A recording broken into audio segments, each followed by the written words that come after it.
Halo semuanya, kembali lagi bersama Mulia di channel 11 Hardware. Kali ini kita kedatangan sebuah headset gaming dari Cooler Master. Nah, ini lineup terbarunya nih, yaitu MH650. Bisa dibilang ini tuh satu tingkat di bawah dari MH752. Dan gosipnya masih pakai OM dari Takstar. Nah, gimana sih impresi kami terhadap headset ini? Langsung aja ya. Pertama, mari kita unboxing dulu. Ini adalah box dari headset ini. Di dalamnya, kita akan menemukan headsetnya itu sendiri. Terdapat juga mic yang bisa kita lepas pasang. Packagingnya di sini cukup unik.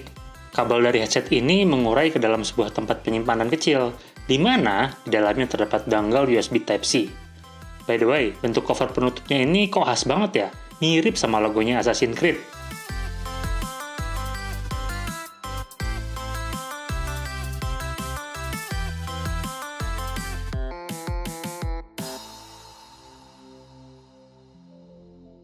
Selain MH650 yang ada di kami sekarang, Cooler Master juga mempunyai satu seri headset gaming terbaru lainnya, yaitu MH630.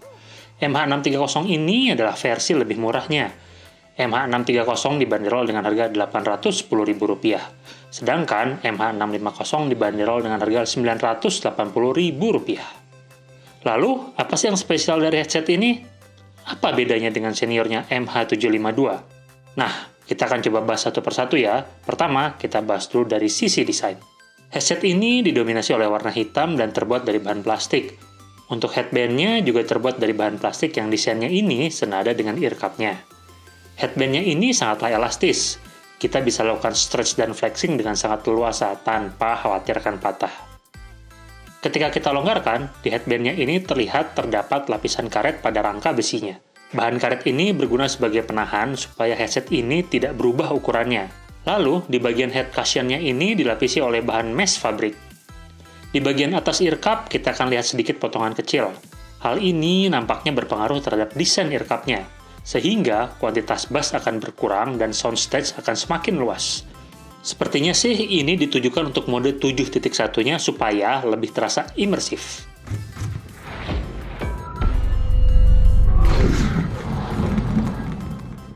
Ear cup-nya ini punya tipe close back. Di bagian tengahnya terdapat logo Cooler Master berwarna silver. Berbeda dengan MH752, kali ini kita akan menemukan adanya nyala RGB di sekeliling ear cup-nya. Nyala RGB-nya ini bisa diatur menggunakan software bawaan, yaitu Cooler Master Plus.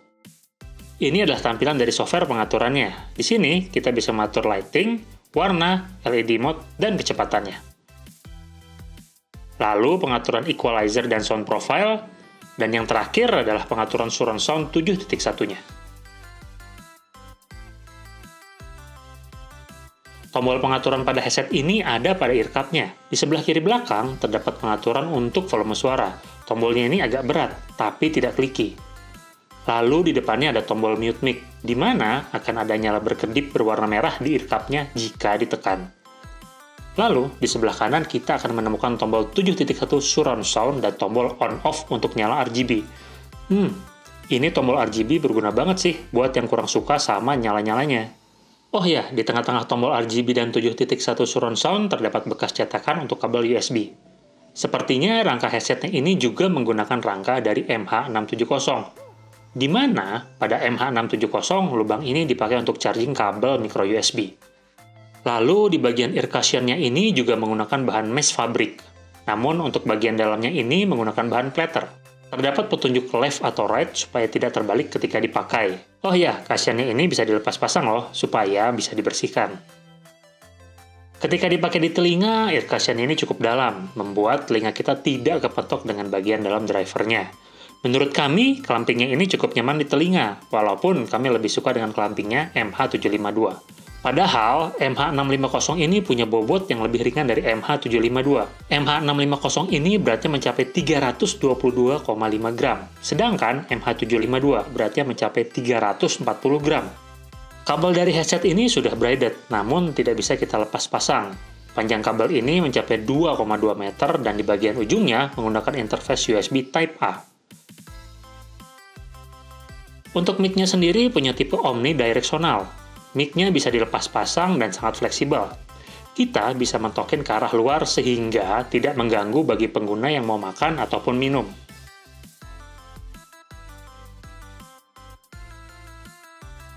Namun sayang, mic-nya ini agak nanggung karena tidak dikasih busa pada paket pembeliannya. MH650 punya suara yang lebih clear dan tidak moody. Oke, sekarang kita akan sampaikan bagaimana impresi kami terhadap headset ini. Namun, apa yang kami sampaikan ini adalah opini pribadi kami ya. Opini kami ini tentu bisa saja berbeda dengan yang orang lain rasakan. Oh ya, MH650 ini menggunakan driver berukuran 50 mm dengan impedansi 32 ohm dan sensitivitas suara 107 dB dengan toleransi plus minus di 3 dB. Oke teman-teman, tadi saya barusan mencoba headset ini nih. Tadi itu dicoba untuk penggunaan musik, gaming, dan movie, nonton film. Sekarang kita akan mulai dulu dari musik. Untuk musik sendiri, karakteristik headset ini tuh lebih ke arah V-set. Jadinya bassnya sama treble-nya tuh lebih mendominasi dibandingkan mid-nya lebih recess. Bassnya ini tuh tipe karakteristiknya sendiri lebih ke arah punchy. Tapi kalau suara bassnya tuh, suara musiknya tuh bassnya gede banget, nah dia tuh suka agak roll off sedikit ke belakang. Jadi suka agak bleber. Untuk treble-nya sendiri, dia cukup cering-cering, tapi nggak sampai bikin, aduh capek banget gitu kuping dengernya gitu. Nggak sampai. Nah, treble yang lebih tinggi ini lebih mendominasi bikin detail-detail dari musik tuh lebih keluar. Lalu ditambah dengan mid yang rendah tadi bikin soundstage-nya tuh luas banget. Nah, kalau bagi para pengguna yang bass head, karena bassnya tuh agak kurang, jadi ya harus dituning dulu lah di equalizer-nya. Nah, agak beda nih kalau fitur 7.1-nya diaktifkan. Dia nih soundstage-nya tuh lebih luas, treble-nya tapi detailnya agak kurang. Karena tadi dia ini agak lebih menjauh gitu, jadi imersifnya kita lebih kerasa, tapi detailnya tuh agak jauh gitu, treble-nya jadi agak jauh.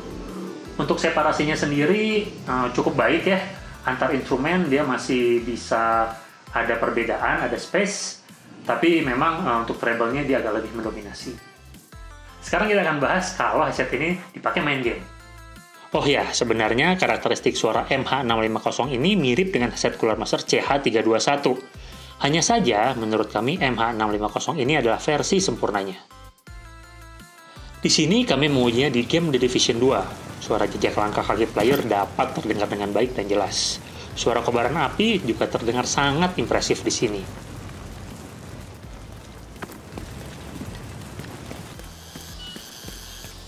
Suara lingkungan seperti suara tongeret di siang hari juga terasa sekali di sini.